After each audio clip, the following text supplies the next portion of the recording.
Family game night was supposed to be fun. It was supposed to be another one of those evenings where laughter drowned out the world outside, where we argued over rules and teased each other until someone got too competitive.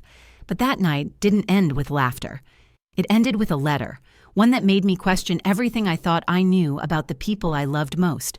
When the power went out for 10 seconds and the lights flickered back on, a folded piece of paper was sitting on the table. Written in jagged black ink were the words, "One of you doesn't belong." The moment I read it out loud, the whole room froze.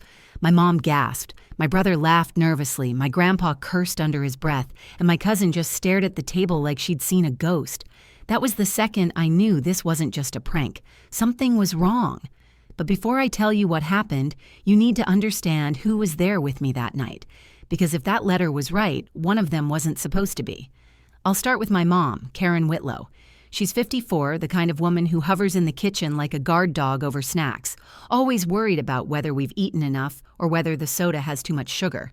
She was bustling around that evening, straightening the bowls of chips like the fate of the game depended on them. Mom has a warm heart, but she has this way of getting flustered when things don't go as planned. And later, when she saw that letter, she was the first to panic. Then there was my dad, Michael Whitlow. He's the opposite of Mom, calm, steady, always trying to be the rational one in the family.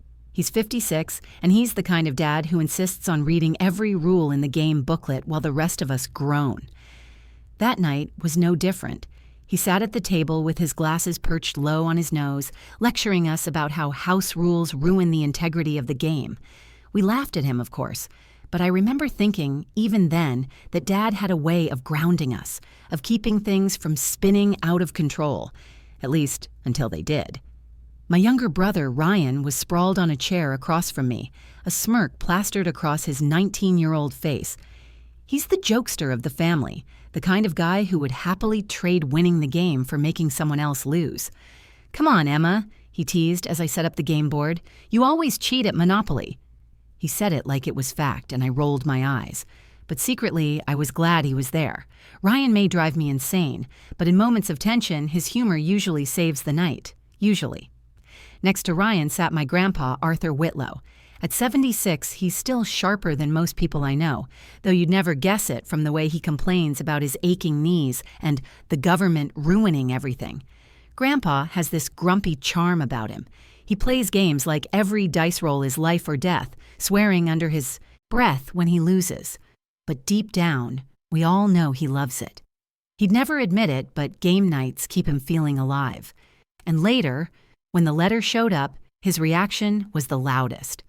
Finally, there was my cousin, Lydia Hayes. She was visiting for the weekend, a little break from her college classes.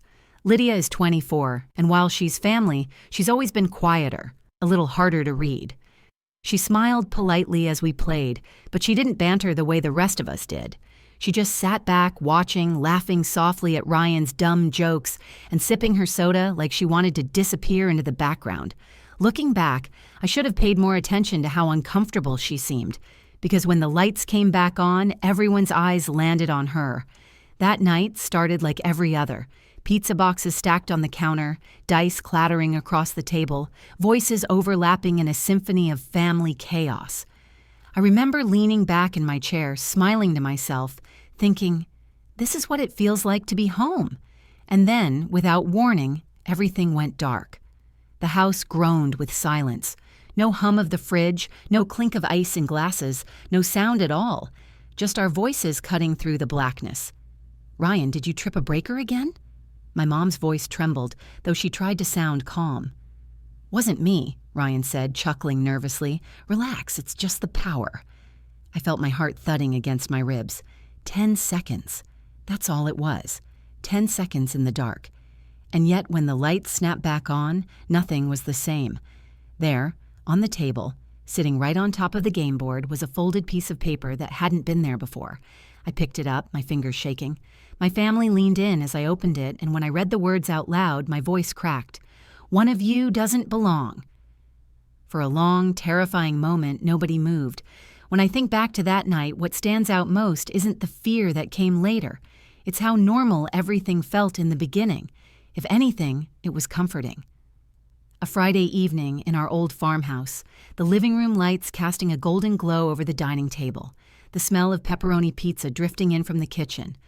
Family game night had always been our way of holding on to each other, no matter how messy life got outside those four walls. My parents had started it when Ryan and I were kids, and even as we got older, it became a tradition we never wanted to give up. It was our reset button, an excuse to sit down, laugh, argue over board games, and remember that at the end of the day, we were still a family. Mom, of course, was in full host mode. "Ryan, stop eating all the breadsticks before we even start," she scolded as she carried a tray of sodas to the table. Ryan smirked and leaned back in his chair, dangling a breadstick in his hand like a prize. "What? They're meant to be eaten. You don't leave them lying around like decorations." Mom rolled her eyes and set the drinks down with a sigh. She was always like that, half exasperated, half amused, her voice just sharp enough to keep us in line but warm enough to let us know she loved every second of it. Dad, meanwhile, had already pulled the rule book from the game box. He sat at the head of the table, glasses perched low on his nose, his brow furrowed like he was preparing for a college exam. "Everyone knows the rules," Ryan groaned. "We've played this like 100 times." "Not correctly," Dad said firmly, flipping through the booklet. "Every time someone adds their own version, and that ruins the game. Tonight we're doing it by the book." I couldn't help but laugh. "Dad, you're the only person in America who actually reads the rule book word for word." "Exactly," he shot back, his lips twitching into the smallest smile. "That's why I usually win." Ryan groaned louder, and Grandpa chuckled from across the table. "Win?" Grandpa Arthur said, his voice rough but amused. "You wouldn't know winning if it slapped you upside the head. I've beaten you more times than I can count." "Sure, Grandpa," I teased. "But last week, didn't you flip the board because Ryan stole your property?" "That was strategy," Grandpa said, pointing a crooked finger in the air. "If the rules are rigged against you, you change the rules. That's how life works." Ryan laughed so hard he nearly dropped his breadstick. Best excuse ever. The whole table erupted in laughter, even Lydia, who had been quiet since she arrived that afternoon. She sat between me and Ryan, her long brown hair falling over her shoulder as she tucked it nervously behind her ear. "This family is intense," she said softly, smiling in that shy way of hers. "Welcome to the madhouse," I told her. "You'll get used to it." She nodded but didn't say much more, just kept sipping her soda and glancing at the board like she wanted to fade into the background. Lydia had always been like that around us, kind, polite, but never quite at ease. I figured it was just her personality. Looking back, though, I wonder if she felt something the rest of us didn't. As the game got underway, the familiar chaos took over. Ryan trash-talked every move I made. Grandpa accused everyone of cheating, and Mom kept reminding us not to spill soda on the table. Dad tried to referee, but half the time he was just arguing with Grandpa over what the official rules said. "Michael, for heaven's sake, let them play," Mom sighed. "If we're going to play right," Dad insisted. I leaned back in my chair, grinning. It was noisy, messy, a little ridiculous. But it was ours, and for a moment I felt completely safe, completely at home. The house itself added to the feeling. It wasn't perfect, creaky floors, flickering lights when the wind blew too hard, but it was. The place we grew up in. Every corner of it held a memory. The old grandfather clock ticking steadily in the hallway, the faint smell of pine from the wood-burning stove, the way the windows rattled when the breeze picked up. It was imperfect, but it was ours. And in that warmth, that security, I let my guard down. I laughed at Ryan's bad jokes, teased Grandpa when he lost another round, and reached for another slice of pizza, thinking about how lucky I was to still have this messy, loud, beautiful family. But if I had known what was coming, I would have paid closer attention to the shadows flickering in Lydia's eyes, to the way she stiffened when the lights dimmed for just a split second, like she was waiting for something to happen. Because soon, something would happen. Something that turned our cozy little tradition into the kind of memory that keeps you up at night, staring into the dark, wondering what, or who, you can really trust.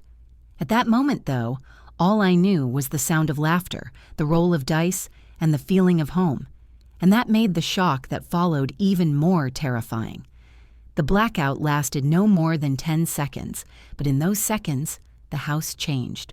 One moment we were laughing, arguing over whether Grandpa's move was legal. The next, the room plunged into darkness so heavy it felt alive, like it had swallowed us whole. The fridge's hum vanished, the clock in the hall went silent, and all that remained was the uneven sound of our breathing. "Ryan!" Mom shouted in the dark, her voice sharp. "What did you do? Why does everyone always blame me?" Ryan's voice cracked with nervous laughter. "I didn't do anything." The table shifted slightly, and I felt my knee bump against someone's leg. For a moment, all I could think about was the nearness of everyone. The way we couldn't see each other, but we knew we were there. 6 bodies pressed into the blackness. Then, as suddenly as it left, the light returned. The bulbs flickered to life, humming back into brightness. The grandfather clock ticked again, the fridge buzzed, and the house was the same as before. Except it wasn't. Because lying in the middle of the table, sitting right on top of the game board, was something that hadn't been there 10 seconds earlier. A folded piece of paper. It was perfectly placed, centered between the dice and the piles of game money. My stomach sank. "What's that?" Grandpa asked, his voice gruff, suspicious. Nobody moved. Nobody reached for it. It sat there like it had weight beyond paper, like it was alive. Finally, I stretched my hand forward. My fingers trembled as I picked it up. The paper was thick, rough, like it had been torn from an old notebook. When I unfolded it, the handwriting hit me first. Thick, jagged strokes in black ink. I swallowed hard and read aloud, "One of you doesn't belong." The silence that followed was worse than the darkness had been. Mom gasped, pressing a hand to her mouth. "What? What does that mean?" Dad leaned forward, his calm voice laced with unease. "Is this some kind of joke, Ryan?" Ryan threw up his hands. "Don't look at me. Why does everyone always think it's me?" He laughed, but it was thin, forced. "Seriously, this is messed up." Grandpa's eyes narrowed. "Somebody put it there, and it wasn't me." His voice cracked like a whip. We all looked at each other, searching for some sign of guilt. "It must have been here already," Dad said quickly, trying to sound reasonable. "We just didn't notice it before." I shook my head. "No, I was staring at the board the whole time. It wasn't here."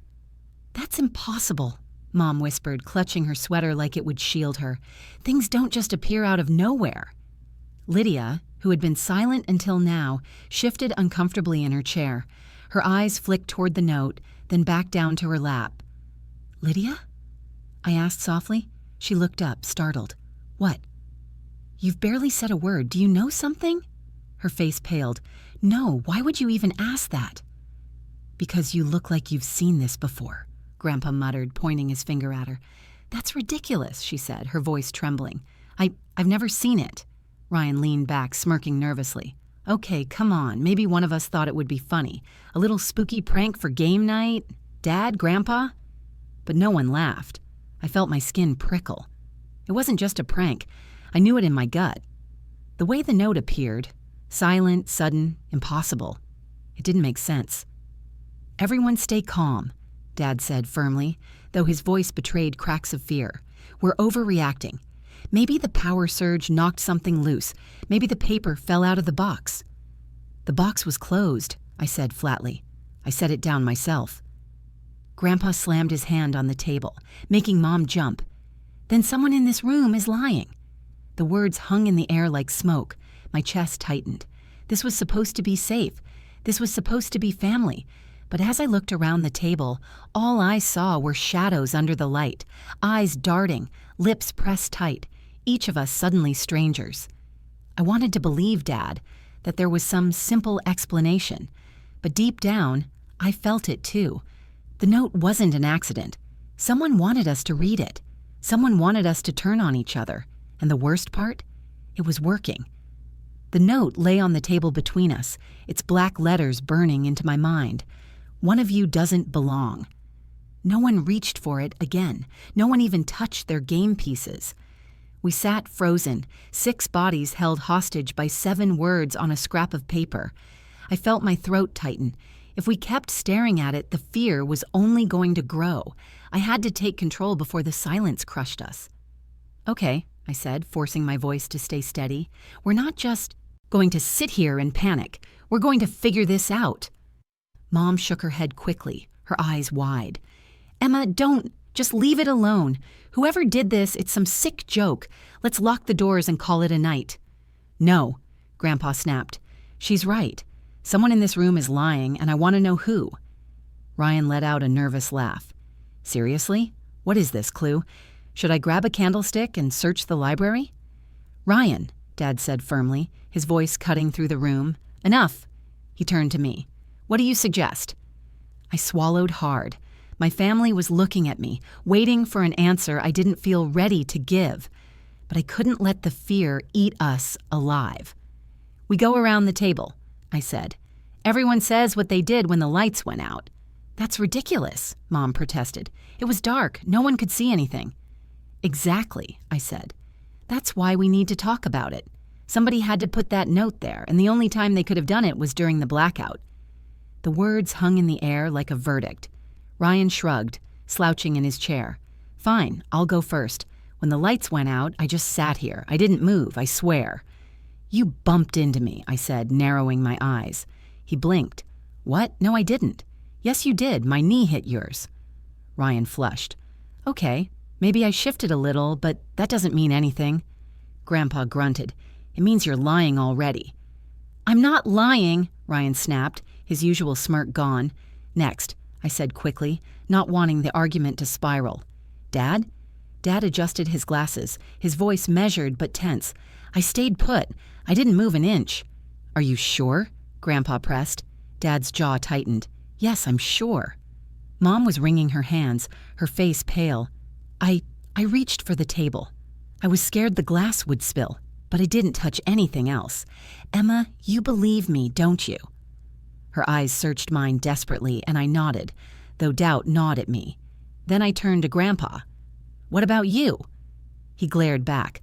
"I didn't move either. My knees don't work fast enough to play tricks in the dark." "That's convenient," Ryan muttered. Grandpa slammed his fist on the table. "Watch your mouth, boy." "All right," I cut in, raising my voice. "Enough. Lydia, it's your turn." The room went still. Lydia had been quiet the whole time, her hands folded in her lap, her gaze fixed on the table. When I said her name, she flinched. "Lydia?" I pressed. Her eyes darted up, wide and fearful. I didn't move." Her voice was so soft we almost didn't hear it. "Are you sure?" Grandpa asked, his tone sharp. "Yes," she said quickly, too quickly. Her hands shook as she tucked her hair behind her ear. Something in my gut twisted. Her answer wasn't convincing. "Why are you so nervous?" I asked quietly. "Because this is insane," she burst out, her voice cracking. "You're all staring at me like I did something I didn't. I swear I didn't." Her outburst sent a ripple through the room. Ryan leaned back, raising his brows. Mom gasped. Dad rubbed his forehead, muttering, "This is getting out of hand." But Grandpa leaned forward, eyes locked on Lydia. "You're hiding something." "I'm not," Lydia snapped, tears welling in her eyes. I felt the tension closing in like walls around us. My heart hammered against my ribs. We had started this night with pizza and laughter, but now it felt like we were trapped in some twisted game.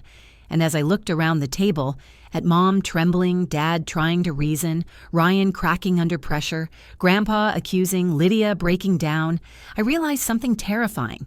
It didn't matter whether the note was a prank or a warning. It had already done its job. It had turned us against each other, and I couldn't shake the feeling that this was only the beginning. This section runs 700 words, showing Emma's decisive action, the family's interrogation, and Lydia's first big crack under suspicion. It heightens paranoia, fractures trust, and pushes us directly toward the climax. Would you like me to expand Section 5, the climax, big reveal or resolution, next where Lydia's secret comes out and the second, more chilling letter appears? You said, yes, expand Section 5 and do it in 700 words. ChatGPT said, perfect. Now it's time to deliver the climax, the most dramatic and emotionally charged moment of the story. This section is where everything explodes. Lydia's secret surfaces, the family spirals into chaos, and the second letter takes the fear to an entirely new level. Below is the 700-word expansion of Section 5, the climax big reveal or resolution, written in Emma's immersive first-person storytelling style.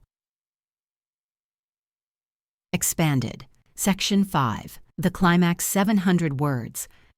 The room felt like it was shrinking, like the walls were pressing closer with every second of silence.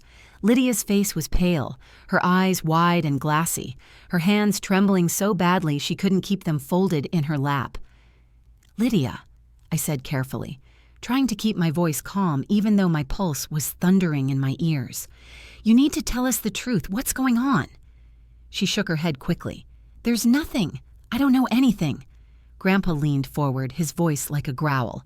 "That's a lie. I've lived long enough to know when someone's hiding something." "Grandpa, stop," I warned, but he ignored me. "You've been jumpy since you walked through that door, and now this note shows up out of nowhere?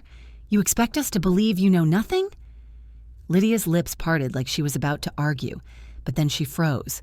Her eyes dropped to the table, and when she spoke, again her voice was almost a whisper. "I found it earlier." The words hit the room like a grenade. "What?" Dad demanded, his calm veneer cracking. "What do you mean you found it?" Lydia's hands fumbled with the edge of her sweater. "In my bag, this afternoon. I was unpacking and it was just there, folded up between my books." "You what?" Mom gasped. "And you didn't say anything?" "I thought it was some kind of stupid prank." Lydia's voice rose, panicked. "I didn't write it, I swear. I thought one of you was messing with me. I didn't think it would end up here." Ryan jumped to his feet, knocking his chair backward. "Unbelievable. So you've been sitting here this whole time, knowing about this, and you just let us freak out?" "I didn't know what to do," Lydia cried. Tears slid down her cheeks, her words tumbling over each other. "I thought if I ignored it, it wouldn't matter. I didn't think it was real." "Real?" Grandpa snapped. "Look at it. Does this look like a joke to you? Whoever put it in your bag wanted you to find it." Mom's hands shook as she clutched at Dad's arm. "Michael, what if she's right? What if someone's in the house?" Dad rubbed his temples, his composure unraveling. "Let's not jump to conclusions." But he was cut off by the sound of paper scraping. All of us froze.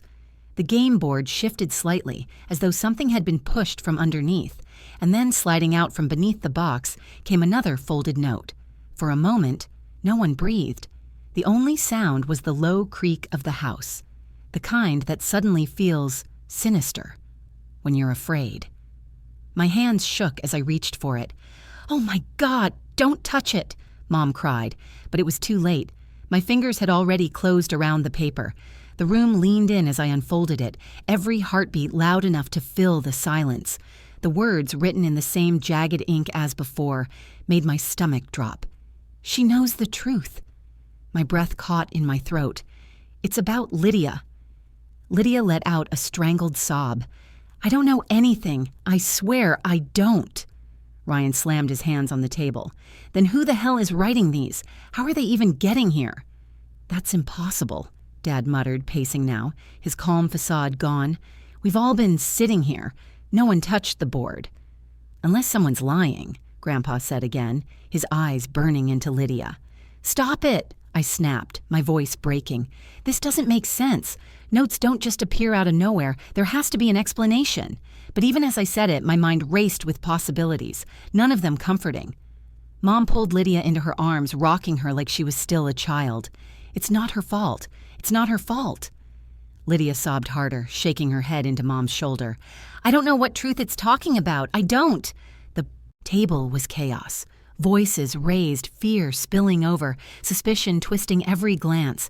And in the middle of it all, the note lay open, its words searing into us like a brand. She knows the truth. The family I'd always trusted, the people I thought I knew better than anyone, suddenly felt like strangers. And as I looked around the table, I couldn't help but wonder, was the note pointing at Lydia because she really did know something? Or was it pointing at her to distract us from the person who actually didn't belong? Either way, the game had changed, and deep down, I knew we weren't safe, not from each other, and not from whatever had just entered our lives. The second note stayed on the table long after the argument stopped. None of us wanted to touch it again. Its words, "She knows the truth," burned into our minds, dividing us in ways I didn't think were possible. No one suggested finishing the game. The board sat abandoned, little plastic pieces frozen mid-play, as if the game itself had been interrupted by something darker than dice and chance. We sat there in silence, each of us lost in thought.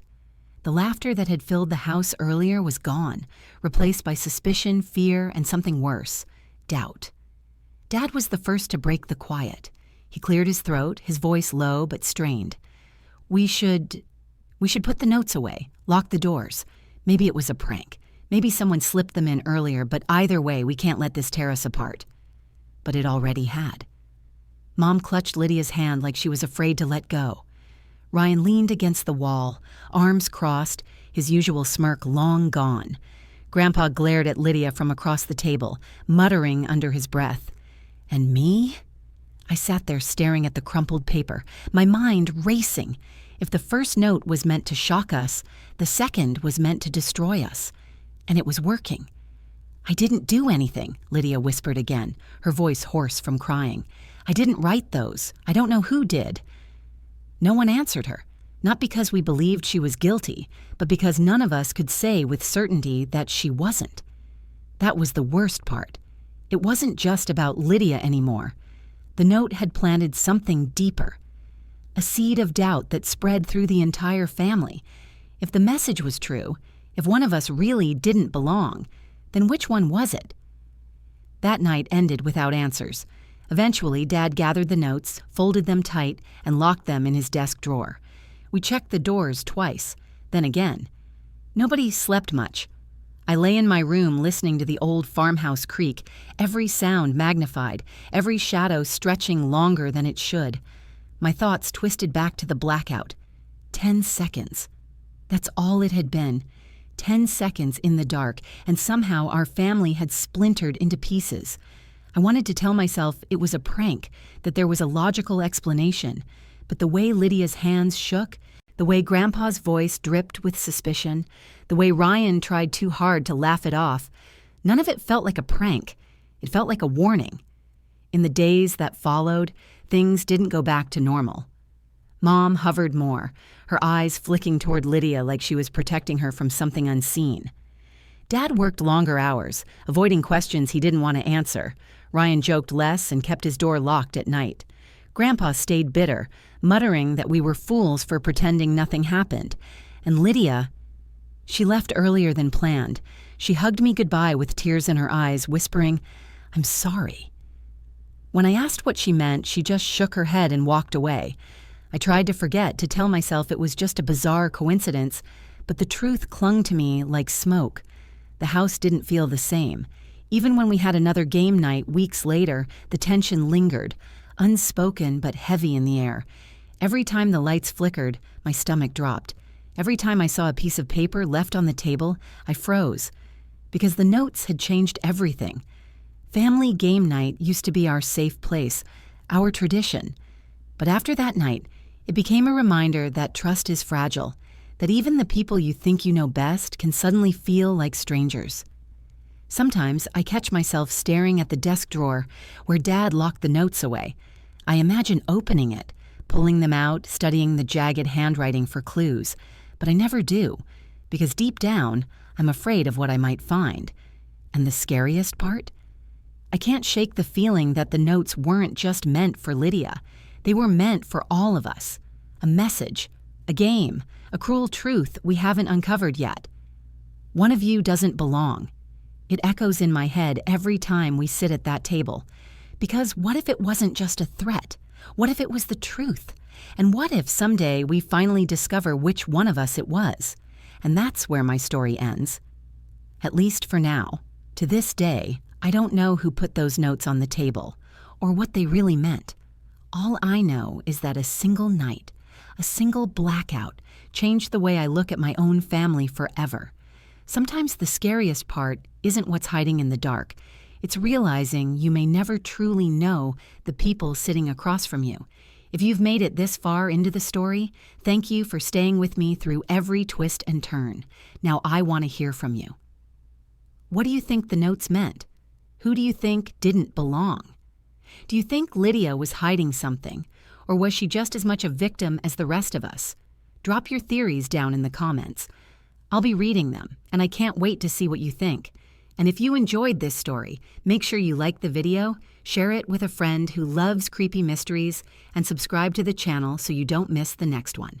Your support helps me bring you more chilling stories that keep you on the edge of your seat. Until next time, keep the lights on.